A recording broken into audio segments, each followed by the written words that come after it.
आज हम बात करेंगे एक ऐसे टॉपिक के बारे में जो आपकी जिंदगी के हर पहलू को डीपली इफेक्ट करता है। हमारी डिजिटल जिंदगी का सच जो हमसे छुपाया जा रहा है। क्या आपने कभी सोचा है कि जब आप अपने फोन को चेक करते हैं तो असल में आप फोन को चेक कर रहे हैं या फोन आपको चेक कर रहा है?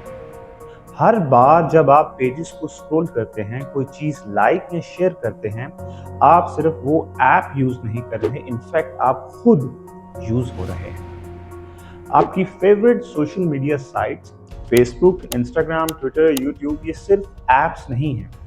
ये बेहद सोफिस्टिकेटेड सिस्टम्स हैं जो आपकी अटेंशन को कैप्चर करने के लिए डिजाइन किए गए हैं। सिलिकॉन वैली के वो लोग जिन्होंने खुद इन प्लेटफॉर्म्स को बनाया था, अब बाहर आकर सच बता रहे हैं। फॉर्मर एग्जीक्यूटिव्स और इंजीनियर्स जो अब अपनी ही बनाई हुई टेक्नोलॉजी से खौफ खाते हैं। एक टेक इनसाइडर का कहना है कि मैंने फेसबुक के न्यूज़ फीड का एल्गोरिदम को डेवलप किया था। उस वक्त हमें लगा कि हम लोगों की जिंदगी बेहतर बना रहे हैं, लेकिन अब मुझे रियलाइज होता है कि हमने क्या मॉन्स्टर क्रिएट कर दिया है। ट्रिस्टन हैरिस, गूगल के फॉर्मर डिज़ाइन एथिसिस्ट ने भी अपनी आवाज़ बुलंद की है। उनका कहना है कि टेक कंपनीज आपके दिमाग पर कब्जा करने के लिए जंग लड़ रही हैं। जस्टिन रोजनस्टाइन, जिन्होंने फेसबुक का लाइक बटन क्रिएट किया था, अब खुद अपनी इन्वेंशन से परेशान हैं। एक टेक एक्सपर्ट का कहना है कि ये टेक्नोलॉजी कंपनीज कंपटीशन में हैं, लेकिन किस चीज़ के लिए? आपके दिमाग के लिए, आपके वक्त के लिए और आपकी अटेंशन के लिए। और इसके लिए उन्होंने आपकी साइकोलॉजी को हैक करना सीख लिया है। सोशल मीडिया की दुनिया में एक कदीम कहावत है, अगर आप कोई प्रोडक्ट मुफ्त में इस्तेमाल कर रहे हैं तो प्रोडक्ट आप हैं। कंपनीज पैसा कैसे कमाती हैं? एडवर्टाइजमेंट से। और एडवर्टाइजर्स को क्या चाहिए? आपका डाटा और आपका टाइम।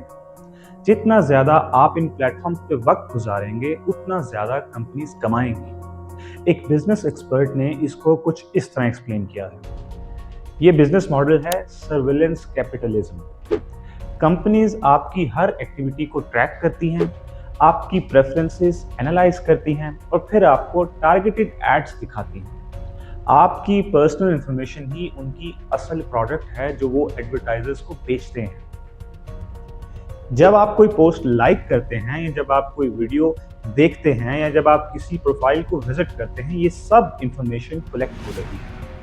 आपके इंटरेस्ट्स, आपके फियर्स, आपकी वीकनेसेस, सब कुछ डाटा बनकर कंपनीज के सर्वर्स पर जमा हो रही है। Social media platforms sophisticated algorithms use करते हैं जो प्रेडिक्ट करते हैं कि आपको क्या पसंद आएगा। ये प्रेडिक्शंस मशीन्स कॉन्स्टेंटली आपको एनालाइज करती रहती हैं। एक टेक एक्सपर्ट का कहना है कि एल्गोरिदम आपकी प्रेफरेंसेस की बेसिस पर आपको कंटेंट दिखाता है। अगर आप पॉलिटिकल कंटेंट देखते हैं तो एल्गोरिदम आपको और पॉलिटिकल कंटेंट दिखाएगा। अगर आप कॉन्स्पिरेसी थ्योरीज देखते हैं, एल्गोरिदम आपको और कॉन्स्पिरेसी थ्योरीज फीड करेगा। एक किस्म के इको चैम्बर्स क्रिएट होते हैं जहां आप सिर्फ वही सुनते हैं जो आप पहले से मानते हैं। YouTube के फॉर्मर इंजीनियर्स ने बताया कि YouTube का रिकमेंडेशन सिस्टम ऐसी वीडियोस प्रमोट करता है जो आपको स्क्रीन पर ज्यादातर रख सके, चाहे कंटेंट कितना ही एक्सट्रीम क्यों ना हो। रिकमेंडेशन सिस्टम के लिए बस एक ही चीज मैटर करती है, वो है वॉच टाइम। कंटेंट का ट्रुथ या सोशल इम्पैक्ट इररिलेवेंट है। इसलिए एक्सट्रीमिस्ट कंटेंट और कॉन्स्पिरेसी थ्योरीज ज्यादा वायरल होती हैं क्योंकि ये यूजर एंगेजमेंट ड्राइव करती है।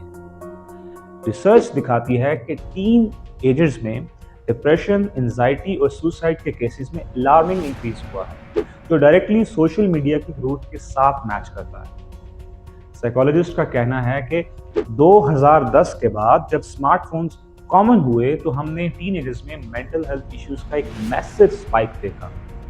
सेल्फ हार्म, डिप्रेशन और सुसाइड अटेम्प्ट्स स्पेशली यंग लड़कियों में ड्रामेटिकली इंक्रीज हुए। और ये वक्त बिल्कुल तब से मैच करता है जब इंस्टाग्राम पॉपुलर हुआ। Social validation feedback loop, likes, hearts, comments हमारे दिमाग में डोपामिन रिलीज करते हैं और हम एडिक्टेड हो जाते हैं इस फीडबैक को पाने के लिए। हमारे टीन्स अपनी सेल्फ वर्थ को मेजर करने लगते हैं लाइक्स और फॉलोअर्स के थ्रू। एक टीनेजर का कहना है कि मैंने अपनी पिक्चर पोस्ट की और सिर्फ 20 लाइक्स मिले।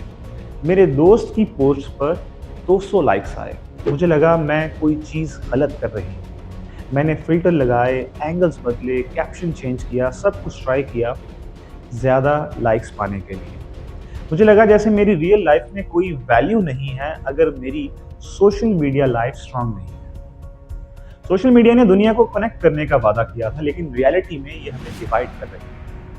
एल्गोरिदम्स हम सबको अलग अलग रियलिटी में जीने की तरफ पुश कर रहे हैं। पॉलिटिकल एनालिस्ट के मुताबिक लेफ्ट विंग वाले एक दुनिया में रहते हैं, राइट विंग वाले दूसरी दुनिया में। एल्गोरिदम्स के थ्रू दोनों ग्रुप्स को बिल्कुल डिफरेंट न्यूज़ और इन्फॉर्मेशन मिलती है। फिर हम हैरान होते हैं कि लोग एक दूसरे को समझ क्यों नहीं पाते। म्यांमार में फेसबुक के थ्रू हेट स्पीच फैलाई गई जिसने वायलेंस को बढ़ा दिया। अमेरिका में इलेक्शंस के दौरान फेक न्यूज़ वायरल हुई। ब्राज़ील में व्हाट्सएप के थ्रू झूठी हेल्थ इंफॉर्मेशन ने लोगों की जान को खतरे में डाला।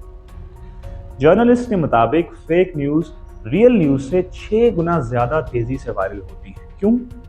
क्योंकि फेक न्यूज़ इमोशनली इंगेजिंग होती है और इमोशन इंगेजमेंट ड्राइव करते हैं। जिस कंटेंट से आप गुस्से में आते हैं या खुश होते हैं वो ज़्यादा शेयर होता है, चाहे वो सच हो या झूठ। हमारी अटेंशन आज के ज़माने में सबसे वैल्यूएबल कमोडिटी है और टेक कंपनीज इस कमोडिटी के लिए लड़ रही हैं। इंसान के पास हर दिन लिमिटेड टाइम होता है। टेक कंपनीज इस टाइम को कैप्चर करना चाहती हैं। न्यूज़ फीड को ऐसे डिज़ाइन किया गया है कि आप कभी बॉटम तक ना पहुंच सकें। Infinite scroll, auto play videos, notification, ये सब हमें ऐप्स पर ज़्यादा देर रखने के लिए डिज़ाइन किया गया है। एवरेज स्मार्टफोन यूज़र अपने फ़ोन को हर दिन 26,000 बार टच करता है। हम अपने फ़ोन्स को हर 10 मिनट के बाद चेक करते हैं। हम जाग कर दिन के 3 घंटे यानी कि अपनी ज़िंदगी का 1/6 पार्ट इन डिवाइसेस के सामने गुजार देते हैं। लेकिन यहाँ उम्मीद की किरण भी है। हम इस डिजिटल ट्रैप से निकल सकते हैं अगर हम कॉन्शियस एफर्ट्स करें।